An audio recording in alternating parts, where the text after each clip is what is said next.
After 3 years of marriage, John proposed an open relationship. I vehemently objected, but he brought his mistress to confront me. I sighed in relief. I thought you were joking. You should have told me sooner. Come here. Both of you meet your elder brother. At the company gala, John stood shoulder to shoulder with his young secretary. Their heads tilted close as they shared some private joke, making the girl giggle while playfully pounding his shoulder. Mr. Wilson, you're impossible. She laughed through crimson-tinted lips. I stood frozen in the shadows, cocktail glass slipping in my clammy hand. Sophia suddenly noticed my stare, smoothing her satin cocktail dress. She possessively linked arms with John. They approached like conquering heroes, her apologetic smile never reaching coldly triumphant eyes. Sorry, Emily, Sophia said with mock contrition, nudging John toward me. I've been monopolizing your husband discussing merger details. You don't mind, do you? Of course not, I answered evenly. The first wife should always maintain decorum. John smirked, deliberately tightening his grip around Sophia's bare shoulders.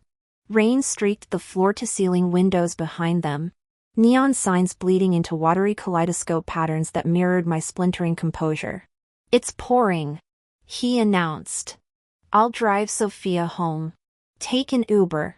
My gaze dropped to his elegant hand resting against her pale skin, those pianist fingers I'd once traced for hours. That marble-smooth complexion I'd foolishly believed no woman could resist. Including me. I'd pursued John for 9 years. From awkward high school sophomore to polished professional at 25. He'd been my entire universe. During my Paris internship, a single midnight call sent me scrambling for transatlantic flights. Emily, his whiskey-rough voice had pleaded. I need you here. That memory still burned me clutching wilting peonies at dawn. Suitcase wheels screeching across his porch. His stunned expression when he opened the door, travel bag in hand. Morning. You said you wanted me? I chirped, heart hammering. The phone call replaying in my sleep-deprived brain, 3 hours of intoxicated vulnerability. His first ever admission of missing me. On the red-eye flight. I'd rehearsed countless scenarios in restroom mirrors. Would he kiss me? Finally acknowledge our inevitable future? Instead, I found him packed for departure.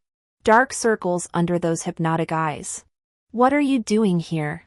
He demanded, voice suddenly sharp. The peonies slipped between us, crimson petals scattering like blood droplets on the welcome mat. Now, watching his thumb stroke Sophia's collarbone, I finally understood. Some treasures glitter brightest when unattainable. The chase had been his game all along, and I'd been the mouse, not the huntress. I'll never leave again. I'll stay with you forever. Okay? The rehearsed lines remained unspoken. John scratched his head, feigning nonchalance. Just kidding. Why'd you come back now? He carelessly tossed the bouquet onto the entryway console. Anyway, I'm meeting the guys for a Rockies road trip. Can't keep them waiting. He brushed past me toward the elevator. I stood frozen. A road trip? But you said you were depressed. Exactly why I need to clear my head. The elevator dinged. 2 of John's buddies stumbled out, arms slung over each other's shoulders. Yo, Johnny. The jeep's idling downstairs. Let me hit your bathroom first. One did a double take. Emily? You tagging along? Brian elbowed John, hissing through gritted teeth. Thought we agreed to bring those chicks from the club. John cut him off, swinging his apartment door open. Emily's not coming. As they filed into the living room, I caught Brian's stage whisper. She flew red-eye for you. You're seriously ditching her? John scoffed. Did I ask her to? Another friend chuckled. Relax. She never complains. Johnny's had her wrapped around his finger for years. John nodded.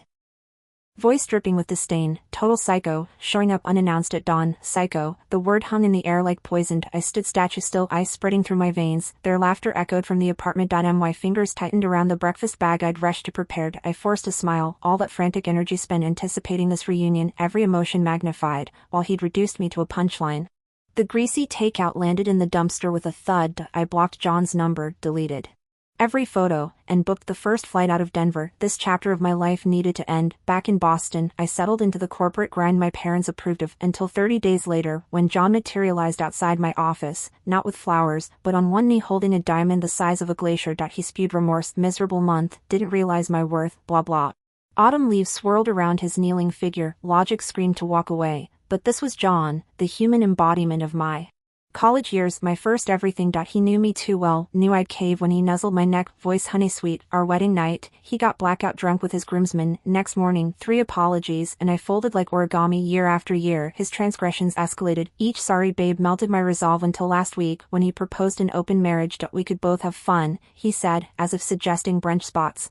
The kicker, I almost considered it. That's how thoroughly he's trained me, this man who calls me psycho while expecting endless devotion, this walking monument to my worst choices. This elevator dings. Emily, John's muffled voice comes through my office door. Can we talk about the open relationship thing? I brought lattes. I stare at the security monitor, his perfectly tousled hair, that damn dimpled smile. My finger hovers over the intercom button. 23-year-old me would have sprinted to him. 28-year-old me presses delete on the surveillance footage. The screen goes black. The whole mess started when I found a photo from Sophia on John's phone. She was wearing a silk camisole, her porcelain neck marred by distinct purple marks. The caption read, "How am I supposed to wear my new sundress tomorrow?" I shoved the phone in John's face, demanding an explanation. He exploded first. "Are you insane? Going through my phone? What happened to trust in marriage?" When my icy stare didn't waver, his tone softened. "Don't overreact. Sophia probably sent that to the wrong person." I snorted in disbelief. John's face flushed crimson. "Fine. Think whatever you want." He lunged for his phone, accidentally hitting the call button. Sophia's saccharine voice instantly purred through the speaker. "Johnny, look what you did to my neck. The whole office will laugh at me tomorrow." The color drained from John's face as he fumbled to end the call. Our eyes locked in electric silence before he threw the phone aside like a hot potato. "Sophia's my girlfriend," he blurted out, shoulders suddenly relaxing. "Look, Emily, you could date too. Open marriage, it's healthier this way." He launched into his rehearsed speech about human nature and modern relationships. "I'm no saint. The world's full of temptation. But these flings mean nothing, you're my real love." His analogy made me nauseous. It's like eating your cooking every day. Even 5-star meals get boring. Let me snack outside, and I'll appreciate home more. Doesn't that make sense? John kept circling back to historical justifications. Men had concubines for millennia. Why can't women adapt now? If something's existed this long, there's wisdom in it. His parting shot, "I'm saying this for your own good, Emily. Our financial entanglements and family business ties make divorce complicated. John knows this. Hence his relentless open marriage pitch." When I kept refusing, he started testing boundaries, flaunting calls with Sophia, texting her during dinner. Tonight's company gala took it further. John paraded Sophia right up to me. Oblivious to our previous confrontation, she batted her eyelashes at him. "Mr. Wilson, what's this primary spouse nonsense? Am I the side chick now?" She playfully slapped his hand off her shoulder. "Mrs. Johnson, we're just colleagues." The crowd ate up her dramatic exit, hips swaying as she joined coworkers. John's gaze lingered on her retreating figure. "So?" He nudged my champagne flute. "Thought about my proposal?" I turned toward the floor-to-ceiling windows, Manhattan's skyline twinkling mockingly. John sighed. "You're being unreasonable, Emily." Swirling my drink, I changed tack. "You're driving Sophia home later?" Our chauffeur had taken the night off, John blinked, then snatched my glass. Right. Can't have you drinking then. He abandoned it on a windowsill, droplets sliding down the crystal like frozen tears. You haven't had any alcohol tonight, right? Then you'll drive us home later. I almost doubted my own ears. What did you say? John stepped forward, pressing me against the window ledge. He gazed down at me with amusement glittering in his eyes. I said, you'll drive Sophia and me to her place later. I should have been furious, but my heart felt numb, barely able to react. Raising my hand against his chest, I looked up defiantly. Fine. But I've had drinks too. I'll call my friend to chauffeur you. John froze, neon lights from the cityscape fracturing into stardust across his widened eyes. You're agreeing? He breathed, incredulous. My nod held all the warmth of an Arctic breeze. John's approval dripped condescension. Good. At least you're being reasonable. He adjusted his cufflinks with that infuriating composure.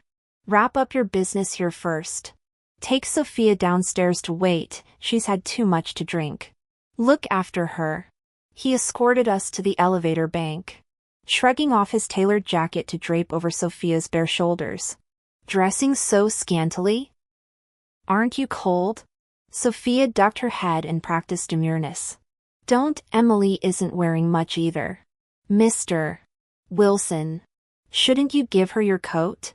Only then did John notice my cocktail dress, the couture strapless number exposing every inch of my arms and collarbones. His frown deepened. Who let you parade around half naked? Serves you right. Sophia's doe eyes brimmed with false sympathy. How could you speak to Emily like that? The elevator doors hadn't fully closed before Sophia's demeanor shifted. Hugging John's jacket like a trophy, she traced the lapel's silk lining before bursting into derisive laughter. Emily, what a pitiful creature. Saw that. Didn't you? John treats me infinitely better. Her smirk turned venomous. Though I suppose you already knew about us. I did. My voice could have flash-frozen champagne. John told me everything. Sophia's triumph faltered momentarily before she rallied. Ah. So you're clinging to this sham marriage? Turning a blind eye? She leaned closer, relishing each barb. If I were you, I'd rather die than tolerate a husband who flaunts his mistress. Let me count the ways he spoils me. Her manicured finger ticked off each humiliation, John missing my birthday to take her shopping, the luxury condo and sports car purchased in her name, even the gifts he occasionally brought home, discarded jewelry from her shopping sprees. Even John himself. Sophia's whisper dripped saccharine malice. You're just getting my leftovers. Mrs. Wilson. She waited, breathless. 4 tears or rage. I merely checked my diamond wristwatch. Finished? Sophia stomped her foot in frustration at my indifferent attitude. Cut the crap. Emily. You're being utterly selfish. You don't love John at all. Do you? Then why won't you divorce him? Are you so jealous of our love that you have to cling to the Mrs. Wilson title? Her words grew increasingly venomous until the elevator doors opened at the lobby, flooding our tense space with noisy hotel guests. Sophia immediately pressed her lips into a demure smile, tightening her coat as she strode out. When John descended later, Sophia resumed her sugary sweet demeanor, looping her arm through his. Mr. Wilson, are you really leaving Emily here alone? John smirked. What, feeling guilty? Should we bring her along? Sophia flushed crimson, pinching his arm. One more joke like that and I'm done with you, John chuckled. Pulling her closer. Relax, tonight's all yours. Drizzle misted the empty hotel portico where they continued their shameless flirting, oblivious to my presence. Bright headlights suddenly pierced the rain. A stretched Rolls-Royce glided to the curb. The figure emerging from the backseat made John freeze. Mike, though 5 years our junior as the cousin of John's best friend Brian, Mike commanded respect none of us could match, his father being the wealthiest man in Southern California. Even Brian's minor shares in the family business granted him considerable influence, our social circles barely overlapped with the tailor's, making Mike's appearance all the more shocking. John recovered quickly, extending his hand with forced cheer. "Mike, what brings you here?" Ignoring the gesture, Mike scowled at me. "Where's your coat?" He shrugged off his tailored overcoat, bundling me tightly. "Get in the car." I adjusted the sleeves, teeth chattering. "Wait, Sophia needs, later." Mike guided me toward the Rolls-Royce Phantom's opulent interior where Sophia and John now sat stiffly across from us. Crystal glasses clinked against the mahogany console as the car pulled away. John's jaw tightened. "Since when are you two?" His voice trailed off as Mike seized my icy hands, rubbing warmth into them before tucking me deeper into his coat. His stubble brushed my cheek. "You're freezing." "Should have skipped this bullshit gala," Sophia gasped dramatically. "Emily, you're a married woman. This is—" Mike cut her off. "Problem?" "She means," John interjected hoarsely, veins bulging at his temples. "My wife shouldn't be cozying up to other men." "Ex-wife," Mike corrected coldly, arms snaking around my waist. "Our divorce papers are with my lawyers." His thumb traced my hip bone through the silk dress. "Unless you prefer to explain why your mistress has been charging Prada bags to our joint account all month." The limo fell silent except for the patter of rain against tinted windows. Sophia shrank into the leather seat as John's complexion turned ashen. Mike pressed a button, raising the privacy partition. "Driver? Change of plans. Take us to Malibu." His lips grazed my earlobe. "Let's give these lovebirds some alone time." John's face darkened. His teeth clenched as he spat out each word. "Emily, you owe me an explanation." The banquet had left me starving and chilled, barely touching my food. The car's heating blasted warmth that intensified my earlier wine buzz. My limbs felt boneless as I slumped against Mike's shoulder. "Explain what?" My hand remained engulfed in his rough, furnace-like palm radiating heat through my body. I sighed contentedly, squeezing back as I nestled closer. "Mike's my boyfriend." I shot John a meaningful look. "You should address him as your elder brother." Mike's jaw tightened. "No way." John looked thunderstruck, eyes burning into our intertwined hands. His voice shook with barely contained fury. "Boyfriend? Since when?" I massaged my temples. "Weren't you the one preaching about open marriage?" "Why the interrogation?" The car halted as the driver announced, "Mr. Mike, we've arrived at Lanting Apartments." "Good." I snapped. "Get out." My head's pounding from this nonsense. John lunged across the seat. "When did this happen? Explain yourself." Sophia tugged his arm, simpering. "Mr. Wilson, let's go. This trashy woman clearly disrespects you. File for divorce already." As Sophia exited, she yanked John's unbalanced frame from the car. He wheeled around and slapped her viciously. "Know your place." His furious gaze returned to me. "Emily, get out here." Mike slammed the door shut. Tires screeched as we accelerated, leaving John sprinting after us, hurling his phone at the retreating vehicle. The device shattered harmlessly on asphalt as he doubled over panting. Warm fingers gripped my chin, forcing my attention to smoldering hazel eyes. "Eyes on me," Mike growled. I chuckled. "Since when are you jealous? We're finalizing that divorce when?" His breath hitched as I looped arms around his neck, capturing his lips. The kiss turned volcanic, his steel embrace molding me against heated leather seats until fogged windows dripped condensation. My legs instinctively rose to meet his hips when the persistent vibration beneath us interrupted. My forgotten phone buzzed relentlessly against the car seat, screen flashing with multiple incoming calls. I twisted my waist slightly, fishing my phone from between the seats without looking at the screen. "Emily." John's trembling voice came through the receiver. "Come home with me right now." Mike lowered his head to kiss my neck, his hand sliding down from my shoulder along my arm to my wrist. He knocked the phone away and pinned my hand against my side. "Tell him to get lost." His teeth grazed my collarbone with calculated pressure. I let out a soft gasp. "Got it. I'm turning it off now." The phone remained powered off all night. Only after Mike left the next morning did I lazily switch it back on. Dozens of messages from John flashed across the screen. I deleted them all without reading. Though legally married, Emily and John maintained separate corporate empires like before our wedding. Our company's deep financial entanglements had recently culminated in a joint venture to acquire a small firm for backdoor listing. Now that I wanted out, unwinding these connections felt like performing open-heart surgery with spreadsheet sutures. I'd been camping at the office for days when John finally stormed in. Dark circles under his bloodshot eyes. His wrinkled shirt hung open at the collar. "Why aren't you answering my calls?" he demanded, perching half on my cluttered desk. I glanced up from financial reports. "Busy." "What's urgent?" His jaw tightened.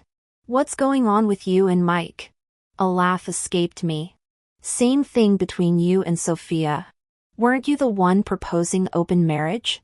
Can't handle the rules you set." "John?" His fingers whitened against the desk edge. "I suggested this last month. You and Mike look like you've been rehearsing this act for years. How long have you and Sophia been practicing then?" I resumed organizing folders. The rustling paper louder than his breathing. When I didn't look up, his hand closed over mine. "Still playing games, Emily? Like when you blocked me 3 years ago?" His thumb stroked my knuckles with practiced tenderness. "This whole tantrum's just another manipulation, isn't it?" The familiar scent of his cologne triggered unwanted memories. 3 years ago, I genuinely tried to leave. Yet he'd interpreted my heartbreak as strategic withdrawal, some calculated relationship gambit. His current smirk mirrored that same infuriating certainty. "Admit it. You're still." The office dissolved into memory. Me clutching a water glass during a migraine attack. Begging for painkillers. Him glued to the gaming console. "You can walk. Can't you? Movement's good for you." Present-day John leaned closer. Confidence radiating. "We both know you'll never." I yanked my hand free. "Divorce papers will be ready Friday." The shock on his face tasted sweeter than wedding champagne. John Wilson was on a voice call with his friends.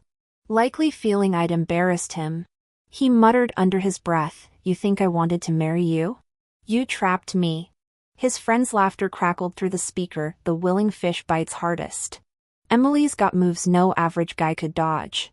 "Exactly," another voice chimed in. "When she deploys the art of war strategies and every trick in the book, who stands a chance?"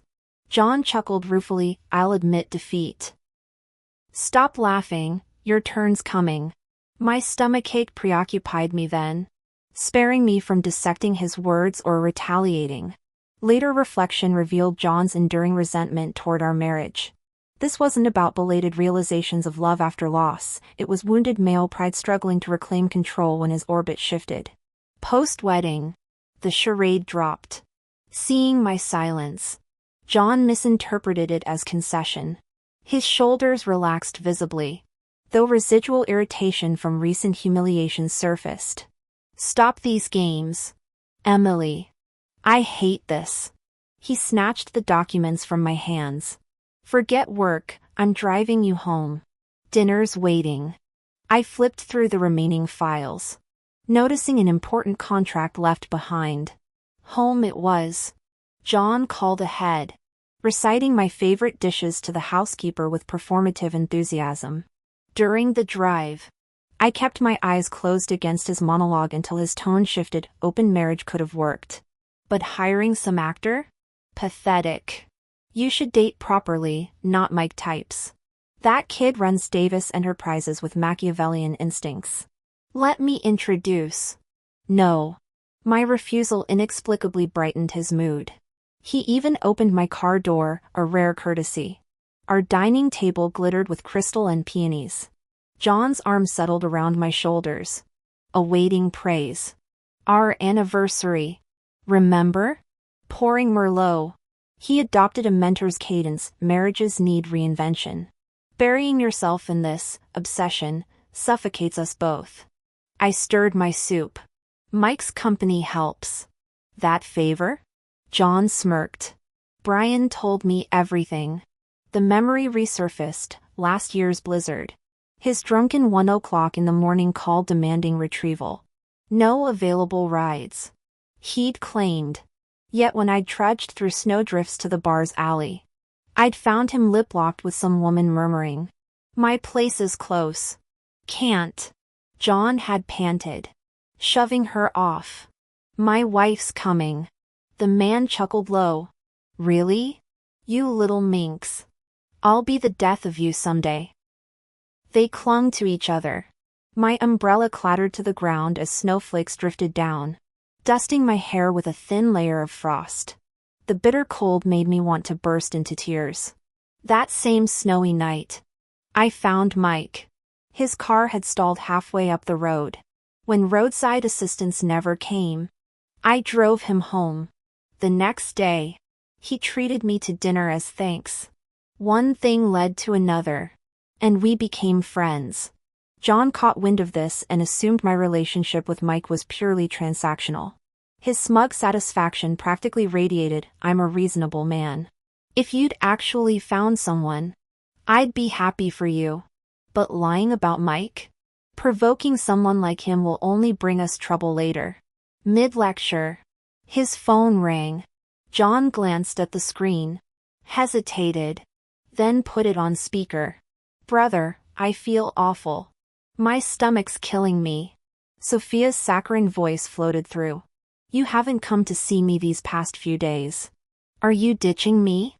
John arched an eyebrow at me, oozing self-satisfaction.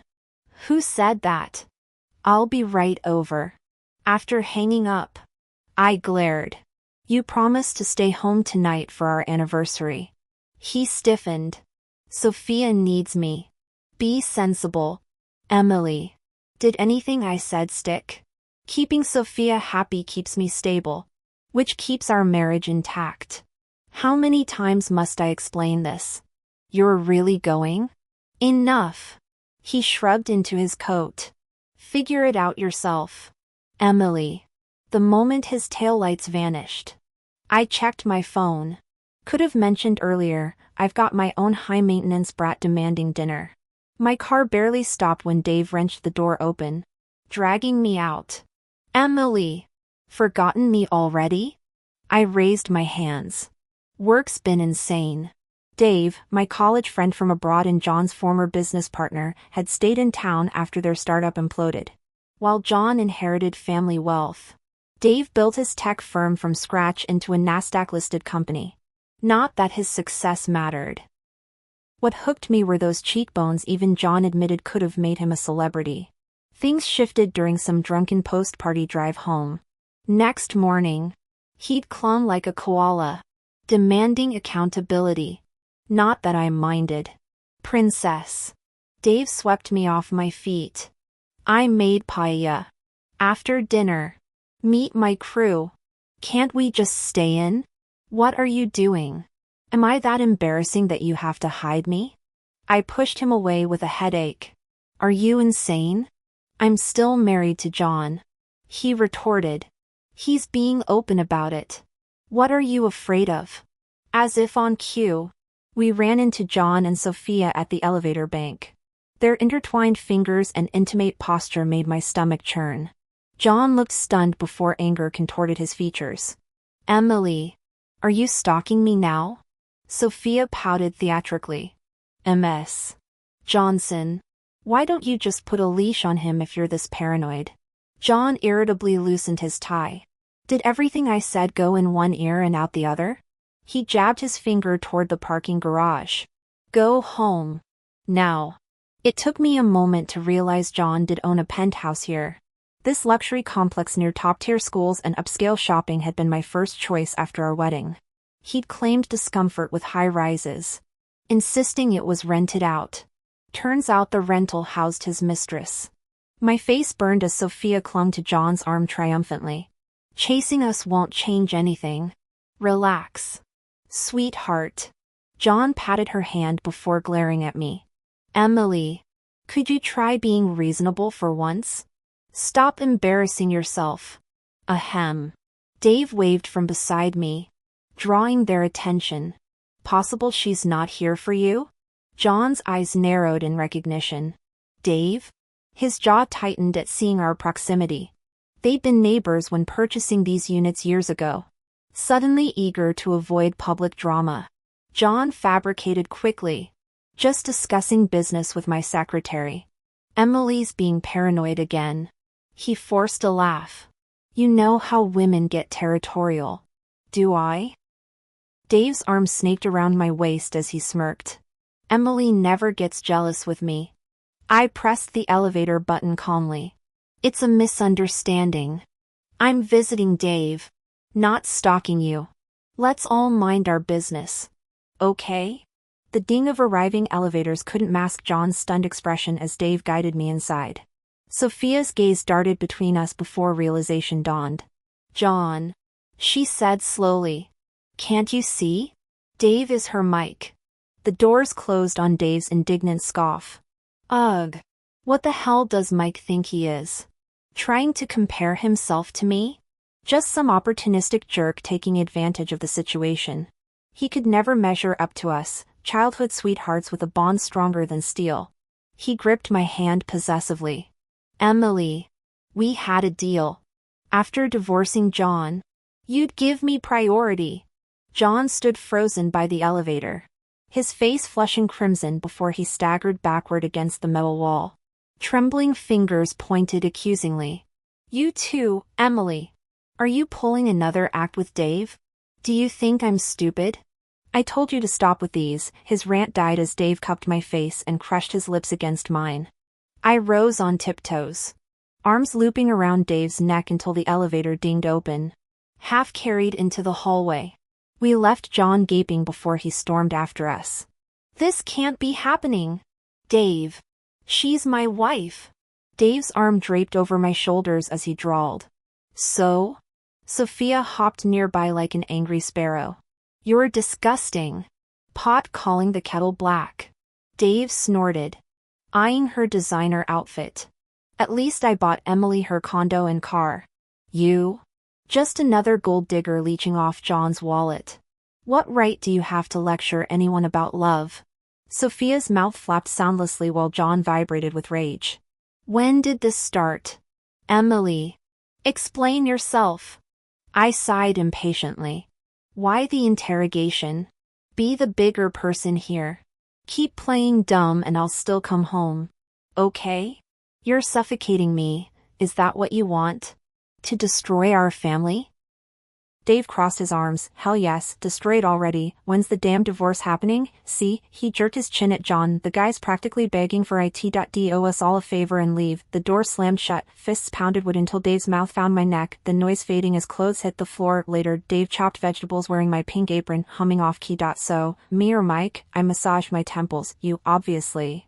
Mike's just fun. You're real. His smirk could power the sun. Dinner's ready. We lingered over dessert, tangled on the couch until his phone buzzed. Outside, twilight painted the sky while takeout containers littered the coffee table, our third hour together stretching toward midnight. It's about time. Come on, I'll take you somewhere. I changed into fresh clothes and opened my bedroom door. The motion-activated hallway light flickered on, making me jump. Why are you still here? John sat slumped against my doorway, eyes bloodshot and expression vacant. When he saw me, his gaze snagged on my neck, his pupils constricted sharply. I instinctively covered the hickey. Did you need something? His voice came out gravelly, like crushed glass. Emily, we should talk. I nodded. Good, I want this settled too. Dave, you go ahead without me. Dave pouted but swallowed his protest, forcing a magnanimous tone. I'll come pick you up after your chat. He shot me a pleading look. You promised today was mine.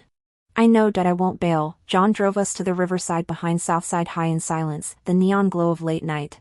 Food trucks reflected on the water. This stretch of road still smelled of fry oil and nostalgia, the same spot where teenage me used to skip study hall to bring John steaming baked sweet potatoes from old Chen's cart. I tucked them inside my winter coat to keep warm, arriving at his dorm with caramelized sugar stuck to my sweater. He bought 2 sweet potatoes now, their familiar warmth bleeding through paper wrappers as we walked the levee.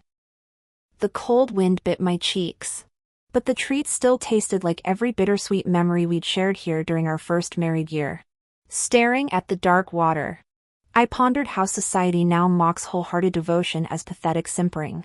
They call it losing yourself, becoming a love-struck fool.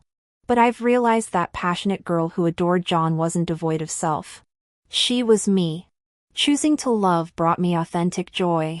every smile I coaxed from him resonating in my own heart. The power always remained mine to love fiercely, then walk away unscathed when ready. Turning to John, I smiled with finality. What did you want to discuss? His jaw worked before forcing out. Are you really, with Mike and Dave? Actually. Yes. The river carried my unwavering answer. They're both my boyfriends now. That's impossible. John's knuckles whitened around his uneaten snack. Mike's practically a kid. His family would never. He's 28. I met his shocked stare evenly. Older than you. Actually. The sweet potato turned to ash in my mouth.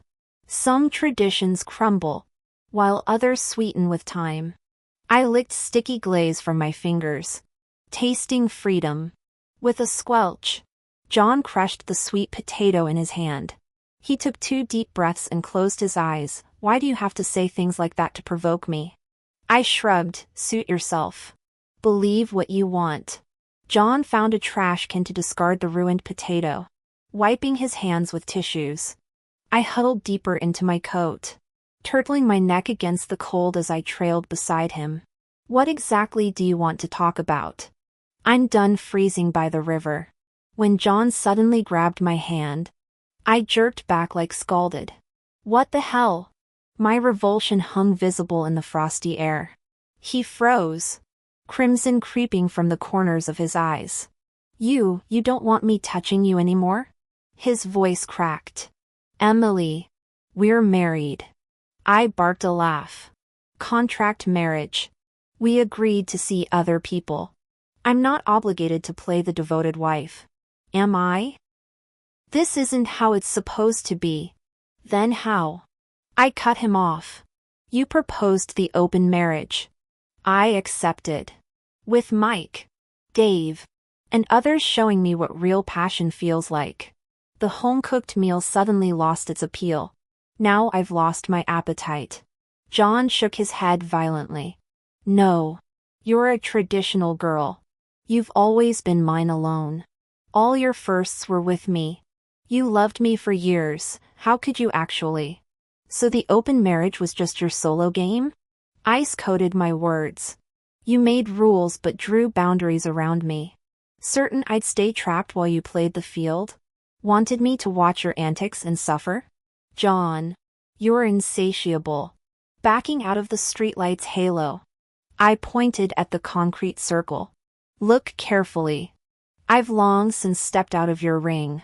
He stood transfixed like an insect pinned to corkboard, trembling as he stared at the illuminated circle. After an eternity, he took 2 steps into the light's center and stretched out a shaking hand. I regret it. Tears streaked his face. Emily, I'm sorry. I shouldn't have done this. Let's both come back inside the circle. I'll cut ties with Sophia completely. No more divided attention, just you. Let's start over. First time seeing John cry. When he proposed with that diamond ring, I'd wept joyfully in his arms while he chuckled. Why tears on happy occasions? At our wedding altar, I'd sob through vows as he grinned. No crying on the big day. During fights when I dissolved into tears, he'd coldly ask, what's the point of weeping? He'd been an emotionless puppet. I'd wondered if anything could move him. Now watching his desperate tears brought no sympathy, only grim satisfaction. Finally, we're equals. I slid hands into coat pockets, watching calmly. Stop crying, John. What good are tears now? His entire body locked up, pupils dilating with dawning comprehension. The streetlight reflected twin pools of utter devastation in his eyes, mirroring every tear I'd ever shed for him. Shock, hurt, heartache, regret, agony, guilt, torment. I comforted him. It's really no big deal. I never said I'd divorce you immediately. After playing around for a few days, I'll still come home. Dave is already here to pick me up. Goodbye. I turned and strode forward without hesitation. John stood alone under the streetlight, his solitary silhouette stretching long across the pavement. 4 days afterward, I still didn't return home. Between managing company affairs and juggling time with Dave and Mike, my schedule stayed packed. Yet John defied expectations, arriving daily at my office after work with flowers, humbling himself to beg me home. Fine. I finally relented when both lovers were busy. I'll go with you tonight. His eyes instantly brightened. Upon arriving home, he surprised me by cooking an elaborate meal himself. Before I could touch my fork, Mike's call came. Emily, I need you. I grimaced. I'm home. I'll send my driver. But, please. This proud man who'd never made demands like Dave was begging. I couldn't refuse. Snatching my jacket, I said, eat alone. I'm staying out tonight. John's smile froze, his gaze turning desolate. Emily, today's my birthday. Birthdays come yearly. Grow up. I hurried out.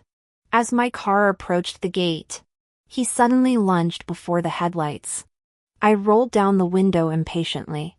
Are you insane? Stop being dramatic. His voice broke. You're really gone, aren't you? Nothing I do matters? Without answering, I reversed and accelerated around his trembling form into the sunlight. The divorce finalized a year later. Throughout that time, John walked my former path of desperate gestures, meaningless attempts to rekindle dead embers drowned by his own cold water. At the courthouse steps, I breathed relief while he quietly asked for one final meal. Can't. Mike and Dave are waiting outside. I waved cheerfully, skipping down the stairs. Goodbye, John. His hand twitched toward my retreating figure before falling limp. Emily. This time, the farewell held finality.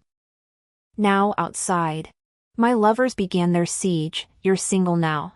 When will you choose between us? Their competing demands merging into white noise as we drove away. Marriage is something I've already failed at once. After finally escaping that cage, I'm not eager to jump back in. Would switching partners make it better? Maybe. But I'm not willing to gamble. When Dave kept pressing me, I laid it out plainly. Our meeting circumstances were questionable from the start. I don't believe in soulmates. What if after we marry, this happens again? Dave immediately raised his hand in oath. I swear, I'd never cheat or betray you. I lowered his arm. No. I mean, I'm afraid I might fall for someone else again. I was with Mike first. But when I saw your face, Dave, my heart genuinely raced. He stared at me speechless. Finally, he sputtered. Emily, you're really what? Really happy? Mike also seemed confused. Don't you want to settle down? They didn't understand. My heart once belonged to John, then briefly to Dave and Mike. Now it belongs solely to Emily herself. I've been settled long ago. Thanks for watching. Subscribe for more exciting stories. And drop your thoughts on this one in the comments. See you next time.